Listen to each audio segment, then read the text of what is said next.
Hello बच्चों, कैसे हैं आप लोग। उम्मीद है अच्छे होंगे और पढ़ाई लिखाई बढ़िया चल रही होगी। कक्षा 12 भौतिक विज्ञान की आज की क्लास में दूसरी इकाई है धारा विद्युत। उसमें हम लोग दूसरा भाग पढ़ते हैं, दूसरा लेक्चर है। पहले में हम लोगों ने विद्युत धारा के बारे में पढ़ा था कि कैसे हम विद्युत धारा को आवेश प्रवाह की समय दर के रूप में परिभाषित करते हैं। I बराबर डेल्टा क्यू अपान डेल्टा टी, है ना। इस रूप में हम लोग शुरुआत में पढ़ चुके हैं और उसी में हम लोग कहते थे, मान लो ये औसत मान था, और इसी में कहते थे कि जब ये समयांतराल बहुत सूक्ष्म होता है तो धारा का तात्कालिक मान कब, तब उस समय हमारी शर्त ये है कि ये समयांतराल बहुत छोटा हो, डेल्टा क्यू बटे डेल्टा टी, जो कि डी क्यू अपान डी टी के बराबर था। यानी क्यू का समय परिवर्तन की दर वो हमारी विद्युत धारा होती थी और उसका मात्रक एम्पियर था। एक दो चीज़ें हम लोगों ने वहाँ और कही थी कि धनावेश की प्रवाह की दिशा में विद्युत धारा लेते हैं और कुल मिला के नेट प्रवाह कितना है आवेश का, उसकी समय दर आपको देखना रहता था। ये हम लोग पिछले वीडियो में पढ़ चुके हैं। आज हम लोग मुख्य रूप से क्या पढ़ेंगे कि धात्विक पदार्थों में चालन कैसे होता है।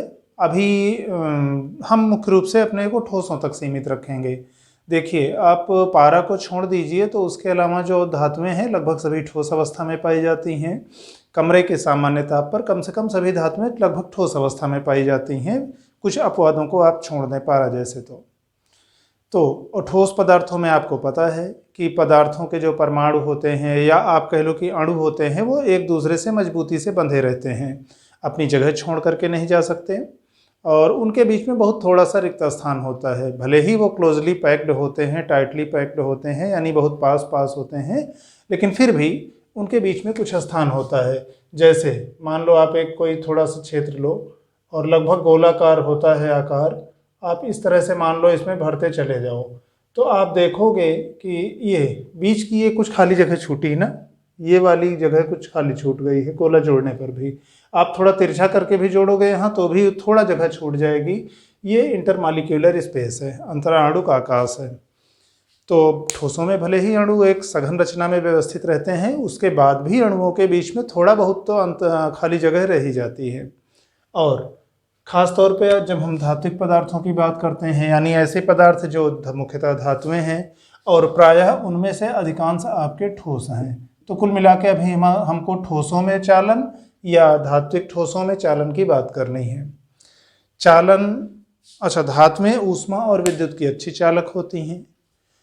चालन में अभी हम लोगों ने इसके पहले जब विद्युत धारा पढ़ी थी तो वहाँ ये कहा था कि आवेश का प्रवाह अगर आराम से हो जा रहा है तो समझो ठीक ठाक धारा बह रही है, कम आवेश प्रवाहित हो रहा है तो समझो कम विद्युत धारा है। अब धात्विक पदार्थों में चालन अगर अच्छा होता है, चालकता उनकी अच्छी होती है, तो इसका मतलब वहाँ पर हमारे पास आवेश वाहकों की संख्या ढेर सारी होगी। और आवेश वाहक क्या होंगे? ठोसों में, धात्विक ठोसों में मुख्य रूप से इलेक्ट्रॉन हमारे आवेश वाहक होते हैं। क्यों?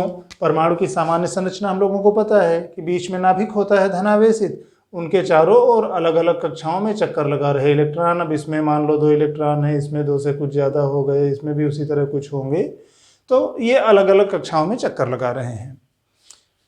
बाहर से जब आप कोई बल लगाते हो या कोई प्रभाव इस पर डालते हो तो जाहिर सी बात है कि सबसे पहले तो आपको जो सबसे बाहरी कोष है उसके इलेक्ट्रॉन से मिलना होगा, फिर और इस वाले कोष की ऊर्जा और ज़्यादा, इसकी ऊर्जा और ज़्यादा ऋणात्मक में, तो वहाँ तक पहुँचने के लिए आपको या वहाँ से इलेक्ट्रॉन को आपको हटाने के लिए ज़्यादा मेहनत करनी पड़ेगी। सबसे आसान होगा सबसे बाहरी कोष के इलेक्ट्रॉन को हटा पाना। क्यों? क्योंकि वह नाभिक से सबसे कम आकर्षण बल से बंधा होता है। जैसे जैसे आप अंदर के कोषों की ओर आओगे, इलेक्ट्रॉनों पर आकर्षण बल का मान बढ़ता जाएगा, यानी उनको हटा पाना उतना कठिन होता जाएगा। अब अगर पदार्थों में ऐसा हो कि जो सबसे बाहरी कोष के इलेक्ट्रॉन है वो बहुत कम बल से बंधे रहें, उन पर कुछ खास आकर्षण बल ना रहे नाभिक का, तो इसका मतलब आप जैसे ही उन पर थोड़ा सा बल लगाओगे, बल का मतलब अभी हम विद्युत क्षेत्र या विभवांतर लगा करके उन पर अगर विद्युत बल लगा रहे हैं तो वो आराम से विद्युत बल की दिशा में गति करने के लिए तैयार हो जाएंगे। ऐसे इलेक्ट्रॉनों को हम लोग मुक्त इलेक्ट्रॉन कहते हैं, फ्री इलेक्ट्रॉन कहते हैं। क्यों? वो थोड़े से ही बल पर इतने आराम से गति करने के लिए उपलब्ध रहते हैं कि लगता ही नहीं है कि वो नाभिक के आकर्षण से बंधे भी हैं। तो एक तरह से वो मुक्त प्रतीत होते हैं, इसलिए ऐसे इलेक्ट्रॉनों को मुक्त इलेक्ट्रॉन कहते हैं। अब धात्विक ठोसों की रचना में इस तरह से मान लो कि हर परमाणु ने किसी ने दो, मान लो एक एक इलेक्ट्रॉन सबने छोड़ दिया है। अच्छा, इलेक्ट्रॉन जब इससे बाहर निकल गया है इलेक्ट्रॉन, तब क्या हुआ? मान लो कोई भी एटम था, ए था, इससे अगर एक इलेक्ट्रॉन बाहर निकल गया तो ये धनायन बन जाएगा और ये एक इलेक्ट्रॉन है ना, ये एक धनायन बन जाएगा जिस पर एक इलेक्ट्रॉन की कमी है। यह एक इलेक्ट्रॉन पर जितना आवेश होता है उतने के बराबर उस पर धनावेश आ गया है, क्योंकि अब संतुलन नहीं रहा। यहाँ जो नाभिक पर धनावेश और बाहर के सारे इलेक्ट्रॉनों का ऋणावेश जो बराबरी वाला हिसाब था, अब वो बराबरी वाला हिसाब नहीं रहा है। तो जब कभी किसी परमाणु से एक इलेक्ट्रॉन बाहर निकल गया तो वो परमाणु बना धनायन, और वो इलेक्ट्रॉन कहाँ जाएगा? अभी हम ये मान के चल रहे हैं कि सतह से बाहर बहुत आसानी से नहीं निकल पाएगा, ठीक। ये इस पदार्थ की जो परिसीमा है, बाउंड्री है, जितना हमने पदार्थ लिया है उसके अंदर जो अणुओं के बीच बीच का रिक्त स्थान है, ये शेडेड वाला, तो उस रिक्त स्थान में वो अनियमित गति करता रहेगा। कभी आपस में एक दूसरे से इलेक्ट्रॉन टकराएंगे, कभी वो परमाणु के धनायन से टक्कर हो सकती है, कभी कोई परमाणु का धनायन उन इलेक्ट्रॉनों को ग्रहण कर सकता है। तो इस प्रकार की गतियां होती रहेंगी। अभी फिलहाल क्या है कि इस तरह की गति के बाद भी इनका जो औसत वेग है, किसी भी समय पर आप औसत वेग देखो तो शून्य होगा। ध्यान दीजिए, एक बंद बर्तन के अंदर अगर हम भरी गैस की बात करें, मान लो एक बंद बर्तन है, ठीक, इसके अंदर गैस के अणु हैं कुछ, ठीक है, और वो अनियमित गति कर रहे हैं। अब किसी भी समय पर मान लो ये इस दिशा में गति कर रहा है, ये इस दिशा में गति कर रहा है, इसकी ये दिशा हो सकती है, इसकी ये हो सकती है, कुछ भी अनियमित रूप से बदलती रहेगी, एक दूसरे से टकराते रहेंगे, दिशा अपनी बदलते रहेंगे। कुल मिलाकर के ऐसा होगा कि दो तरीके से आप औसत देखो। चाहे आप ये कहो कि एक ही गैस के अणु का ढेर सारी टक्करों के बाद, कई गतियों के बाद अगर हम औसत निकालें तो कभी कोई अणु, एक अणु की अगर बात करें, कभी इस दिशा में गया था, कभी इस दिशा में आया, कभी उस दिशा में गया, तो ऐसे आप 100, 200, 500 गतियों का अगर औसत निकालो तो 0 आएगा। क्यों? दिशा कभी किधर गई, कभी किधर गई, तो उनमें से तमाम ऐसी होंगी जो एक दूसरे को निरस्त करती रहेंगी। या एक तो ये तरीका था कि एक ही अणु की आप कई गतियों का औसत देखो तो शून्य आया था।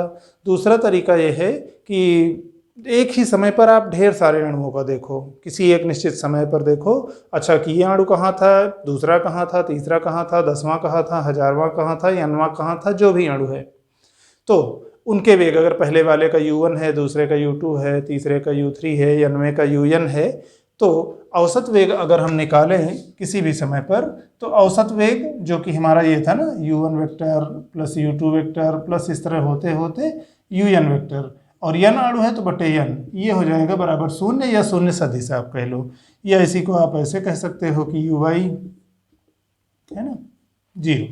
या शब्दों में अगर कहें तो बंद बर्तन में भरी गए आदर्श गैस के अणुओं का औसत ऊष्मीय वेग, जो ऊष्मीय प्रक्षोभ के कारण उनका वेग होता है, वो 0 होता है। बिल्कुल उसी तरह की कहानी होती है हमारी यहाँ धात्विक ठोसों में।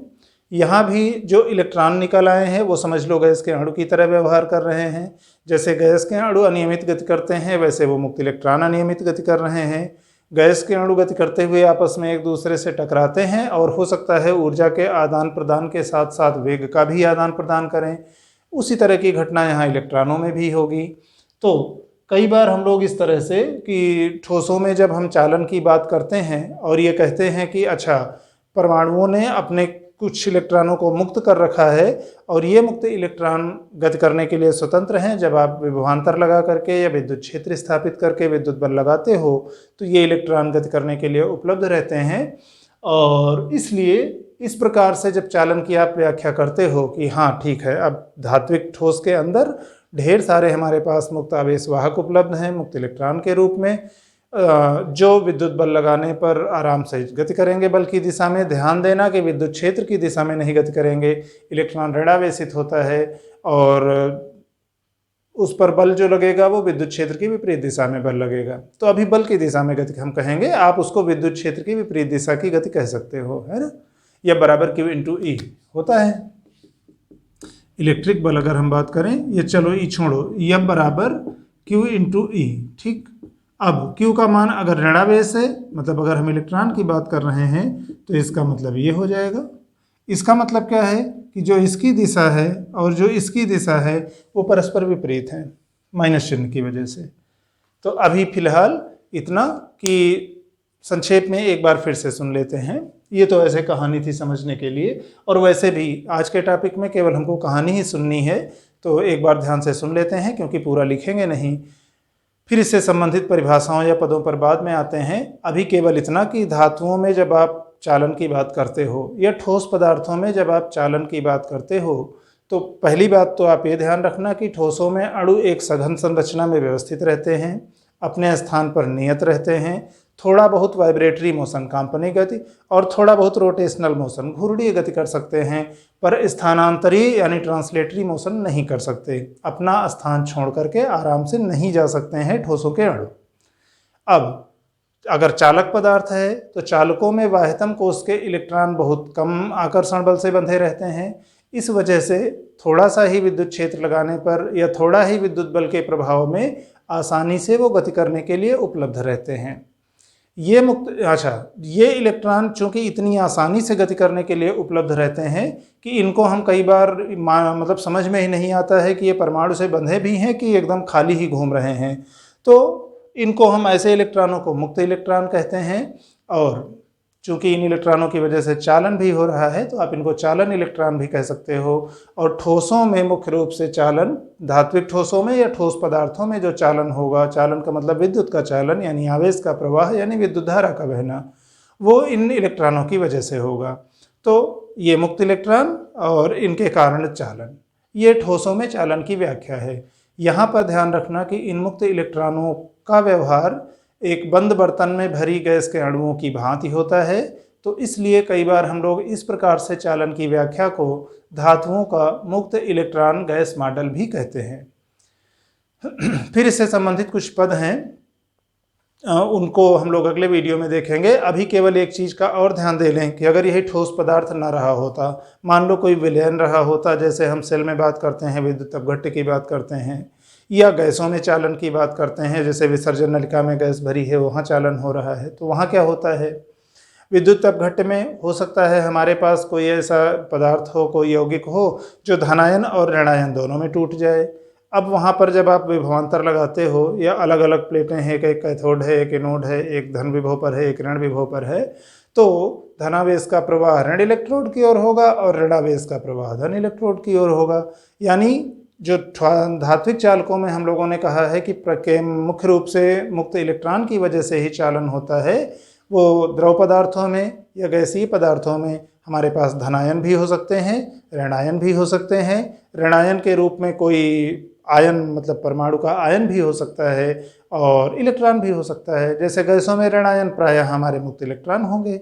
गैसों में क्या होता है, जब विसर्जन नलिका में गैस भरी है, उच्च विभवांतर आपने लगाया, गैस के परमाणु से या गैस के अणु से, आप कह लो परमाणु ही ज़्यादा बेहतर रहेगा समझना, अणु भी अगर है तो परमाणुओं से मिलकर बना है, बहुपरमाणु गैस है तो उससे के परमाणु से जब एक या एक से अधिक इलेक्ट्रॉन बाहर निकल जाता है, तो जो इलेक्ट्रॉन बाहर निकल गया विसर्जन नलिका में, नलिका के बाहर नहीं जाएगा, गैस के अणु से बाहर आया है, वो मुक्त इलेक्ट्रॉन है। और दूसरा, जब इलेक्ट्रॉन निकलने के बाद बचा गैस का अणु है, वो धनायन की तरह व्यवहार करेगा। अब धनायन विद्युत क्षेत्र की दिशा में गति करेगा, ऋणायन यानी इलेक्ट्रॉन विद्युत क्षेत्र की विपरीत दिशा में गति करेगा। तो ठोसों में चालन जहाँ पर केवल मुक्त इलेक्ट्रॉनों की वजह से होता है, उसके बजाय जब आप द्रवों के या गैसों की बात करते हो तो वहाँ पर हमारे धनायन और ऋणायन दोनों की वजह से चालन हो सकता है। तो धात्विक ठोसों में या धात्विक चालकों में किस तरह से विद्युत चालन होता है, ये इस तरह इसकी थ्योरी थी, कहानी थी। ध्यान से आप एक बार सुन लेना। और ठीक है, इतना पूरा लिखने की हमें आवश्यकता नहीं है, आप ज़रूरी समझना तो बोर्ड पर लिख लेना, अदरवाइज़ मन में अगर है तो अच्छी बात है। और इसके बाद हम लोग अब कल इस एक बात का ध्यान रखते हुए कि इलेक्ट्रॉनों का औसत ऊष्मीय वेग शून्य होता है, यानी किसी भी एक समय पर अगर हम ढेर सारे इलेक्ट्रॉनों का देखें तो सबके वेग अलग अलग दिशाओं में होते हैं, तो उनका औसत शून्य होता है। या एक ही मुक्त इलेक्ट्रॉन का अगर हम कहें और ढेर सारी गतियों के लिए औसत निकालें तो वो शून्य आता है। तो इस एक बात को ध्यान में रखते हुए कि औसत ऊष्मीय वेग जो कि अनियमित वेग होता है, जो इलेक्ट्रॉन के जो पदार्थ के उपलब्ध आयतन अंतराणु का आकाश में इलेक्ट्रॉन गति कर रहे हैं, अब उनसे संबंधित कुछ पद मुक्त इलेक्ट्रॉनों से, जैसे एक तो माध्य मुक्त पथ क्या है, श्रांत काल या श्रांति काल या विश्रांति काल क्या है, अनुगमन वेग क्या है, ऐसे कुछ पदों के बारे में हम लोग कल बात करेंगे। आज के लिए बस केवल अभी इतना ही। आप लोग अपनी तबीयत का ध्यान रखते हुए पढ़ाई लिखाई करते रहें। धन्यवाद।